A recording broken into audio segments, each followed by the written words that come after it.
G.I. Joe Transformers issue 2. After we went over issue 1, I couldn't figure out why this was such an entertaining book that I was just reluctant to want to go further into it. There was just something about the book that was just making me kind of back up a little bit and go, I'm not enjoying this.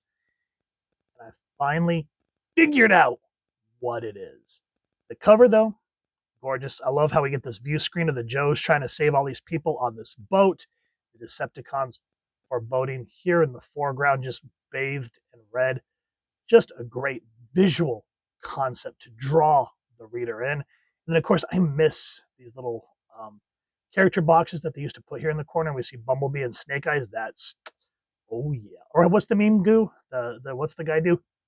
Noise, or whatever it is.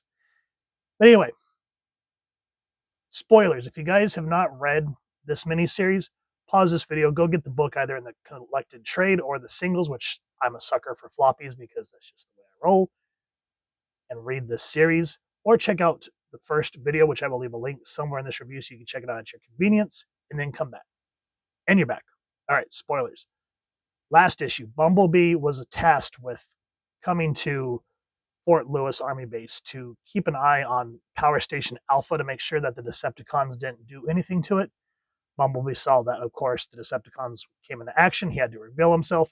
And the Joes, not knowing what to do, blew Bumblebee away before he could even say anything. So that was the premise of issue 1. Now issue 2, this is Michael Higgins, writer, Herb Trimp doing the art, Vince Coletta doing the inks, Joe Rosen, letterer, Neil Yontov doing the colors, Donald Daly was the consulting editor, Bob Harris was the editor, and Jim Shooter, editor-in-chief. So big names on this book. Now, I will go further into it as we go through this review, but with the book and what irked my Girk the most is the inks. We'll talk about that here shortly. Well, let's talk about how Superion here is standing in front of the Joes, not really knowing what to do with the loss of Bumblebee. We are Superion. You've killed one of our allies, and we will have what is ours. Cripes, would you look at the size of that thing? The robot we destroyed was puny compared to this one. What do we do now? I remember the print date on this, February 1987. So everyone's kind of waiting for confirmation on what the hell are we going to do with this robot? And so we see all the Joes. We see Scarlet here. Well, one thing we're going to need is reinforcements. The alarm looks like there's some trouble outside. We get Sergeant Slaughter. What could be happening? Now they're what does they say? They've already postponed the test of Power Station Alpha. That's right, Lady J. That's right, Lady J. The protesters have been dispersed. Still, dial tone. No one would put in a danger call unless there was an emergency. Yes, sir, Sergeant Slaughter. So that's kind of a cool little way to introduce all the Joes that we know from the cartoon. Anyway, they start firing at Superion. Keep firing. It's the only way we've got, Beachhead. Yeah, but it doesn't seem to be doing good much. And I love how Superion here is just like, I'm sorry. It's not my desire to hurt you. Right. That's why there are little earth trimmers all over the place. Holy! Ace, you took the words right out of my mouth. Look, guys, there's just no way he can stand up to, which injures Lady J. Now, one thing when it comes to right here is Superion stops and leaves. And I guess what happened is this miniseries takes, at least issues 1 and 2, take place between, I think they said Transformers 19 and 20. And what happens is it says Aerial Bot, Superion, this is Blaster. You have to return to the Ark at once. Something has happened. Something terrible. Our leader, Optimus Prime, has been assassinated. No. All Autobots are ordered to return to the Ark at once. I repeat, Optimus Prime is dead. All Autobots are ordered to return to the Ark at once. We understand. We're returning. So I hate that for this, that, if someone hadn't read the Transformers, which I think we've gone over issues 20. If so, I'll leave a card. I'm trying to get my hands on a copy of 20. I have not yet. So if you guys have a copy of 20 that you're willing to part with, let me know. Not 20, I'm sorry, 19. So we've gone over 20. But I hate that if you've never, back in the day, if you haven't read that, and this is the way you find out, it just feels like it really kind of takes the wind out of the sail of what was supposed to be important in the books. But that makes Superior leave. Everyone's like, hey, he's just taking off. What in the world's going on around here? That's exactly what I intend to find out. It wasn't anything we did. You think it was something we said? Maybe it was my mouthwash. And it was just goofy enough to just make you laugh. Now, one thing that I wish the cartoon would have stuck with that Marvel did is they made Ravage able to talk. It says shortly in the newly established base of the evil Decepticons in the Florida Keys. You see where emotions lead, Megatron. You mustn't let yourself fall apart like this. You can't let things get to you. It'll only pave the way for your own destruction. To the road of my destruction's already paved, Shockwave. What are you so worried about? You've eliminated the Autobot leader, Optimus Prime. This should be a time of celebration. Instead, you are treating this like a funeral. He hardly seems to be aware of your presence, Ravage. Although I've given up my plan to challenge Megatron's command of the Decepticons, it seems that there is no longer a choice. And it adds, in my personal opinion. One other thing that I wish that, and I get it, the cartoon had to go towards the toy line and the kids, so that's why they made Shockwave a little more Nancy, in my opinion. But when you read the books, holy crap, you think Megatron was bad. This guy makes him look like Mary Poppins in comparison.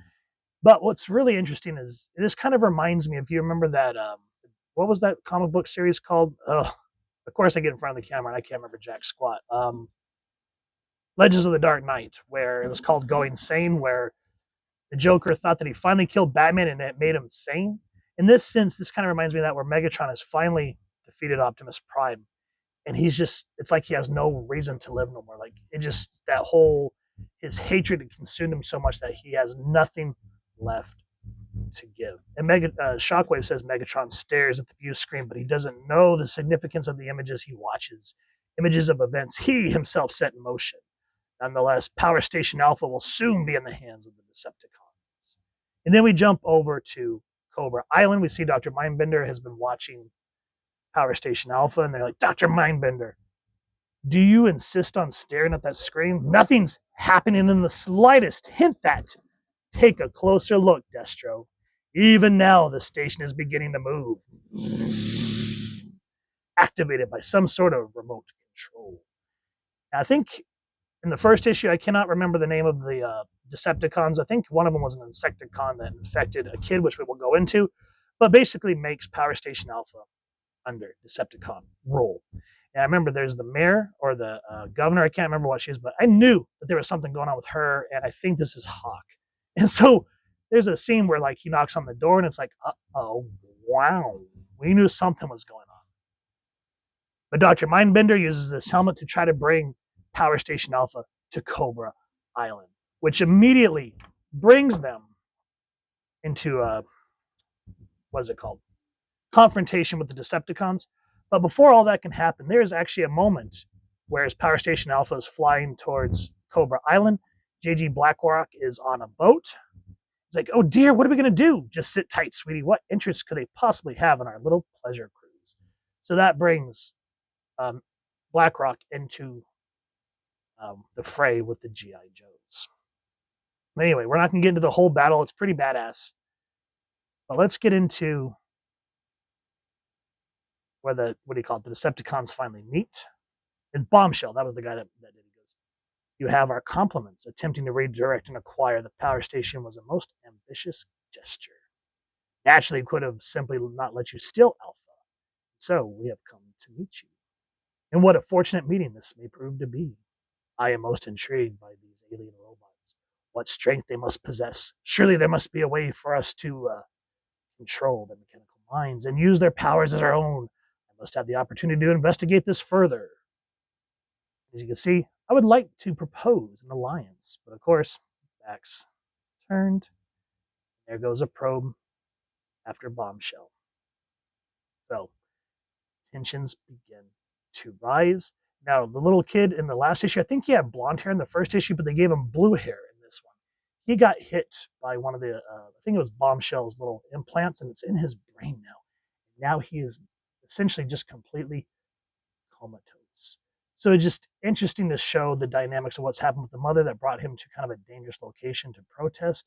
And now her son is paying the price. All sorts of stakes are happening in this book. So why does the inking piss me off? Well, let's go back to the credits. Vince Coiletta, inker. Now, from what I understand, I was watching a video from Comic Tropes. Make sure to go check it out. It's an extensive video about Vince Coiletta. And from what I understand, is he was a really nice guy. Don't get me wrong. Everyone enjoyed being around him.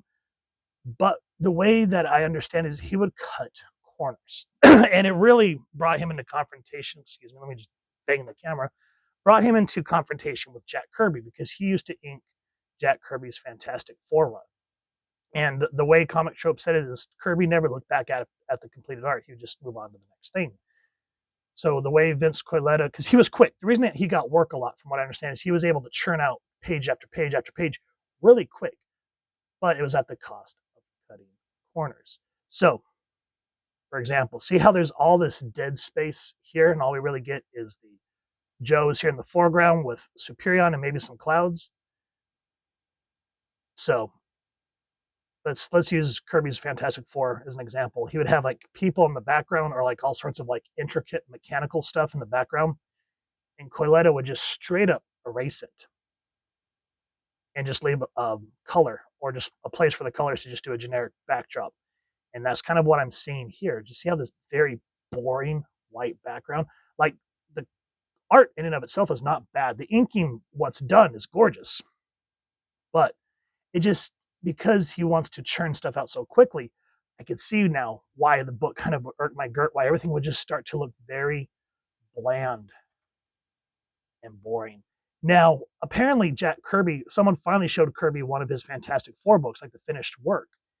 And it infuriated Kirby, but from what I understand from comic shows, he didn't want to fire Coiletta because he didn't want to take work away from another person.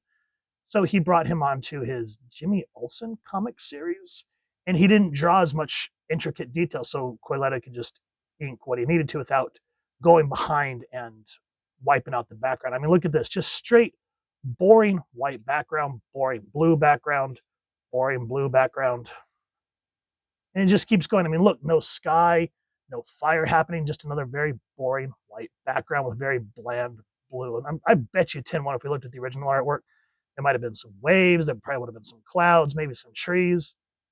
But again, just it makes the overall composition very flat. And there, when I first read issue 1 before I watched that video about Vince Coiletta, I was like, why is this irritating me? This is really good drawn artwork, so why do I find it boring?